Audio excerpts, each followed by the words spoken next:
Cuando pensamos en la producción y comprensión de textos académicos y aproximándonos a una estrategia de estudio como el resumen, abordaremos en esta oportunidad las macro reglas que Teun Van Dijk propone en algunos de sus libros, como La ciencia de los textos y Estructuras y funciones del discurso. Estas macro reglas nos serán muy útiles para sintetizar información, ya sea para la oralidad o para la escritura. Teun Van Dijk menciona 3 estrategias cognitivas fundamentales para resumir o condensar la información esencial de un texto. Él las va a llamar macro reglas. En esta primera diapositiva les presentamos todas las macro reglas. Selección y supresión, generalización, construcción o reformulación. Vamos a comenzar a charlar sobre la macro regla selección y supresión. Como su nombre lo señala, vamos primero a seleccionar aquella información que sea relevante y vamos a suprimir detalles irrelevantes y vamos a dejar solo lo textualmente pertinente. Implica obviamente 2 estrategias, la que acabamos de mencionar, la selección y la omisión. Para esta macro regla es muy importante también tener en cuenta el tipo de texto que se va a trabajar. Por ejemplo, pasó un niño, llevaba remera roja, de pronto se cayó. En esta oración, lo realmente importante es que pasó el niño y que se cayó. Entonces seleccionamos, llevaba una remera roja y lo vamos a suprimir porque es una información adicional.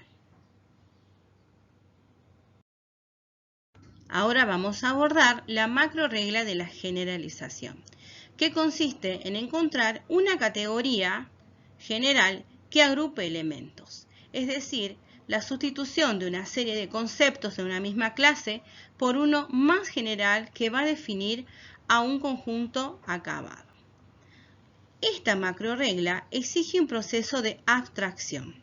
Por ejemplo, las palabras silla, mesa, escritorio y estantería podrían ser sustituidas por la palabra muebles. Un ejemplo, había una muñeca en el suelo y un tren de madera. También algunos juegos de mesa dispersos por la sala. ¿Cómo aplicamos la macro regla? Había juguetes, es decir, utilizamos una categoría que agrupe a todos los elementos mencionados como muñeca, tren de madera y juegos de mesa. Por último, vamos a trabajar la macroestructura número 3, que es construcción o reformulación. ¿Cómo vamos a aplicar esta macro regla?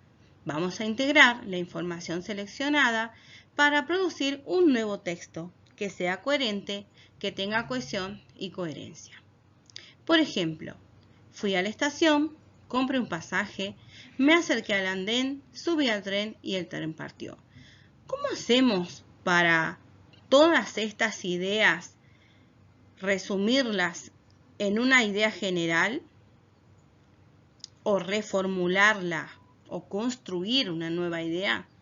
Por ejemplo, decimos viajé en tren. Y cuando yo digo viajé en tren, se supone que fui a la estación, que compré un pasaje, que me subí al tren y me fui. Finalmente, vamos a ver cuál es la función de las macro reglas. La primera macro regla, que tiene que ver con 2 procesos, que es la selección y la supresión, nos van a ayudar a nosotros a anular aquella información que sea irrelevante, que no sea imprescindible, que no señale el detalle.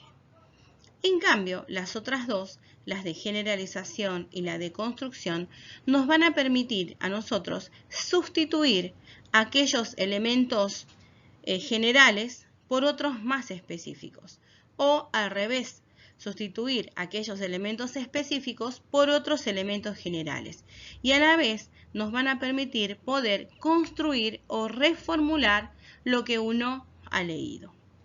En definitiva, las macro reglas nos pueden servir para lograr la comprensión lectora de determinados textos, así como poder resumirlos.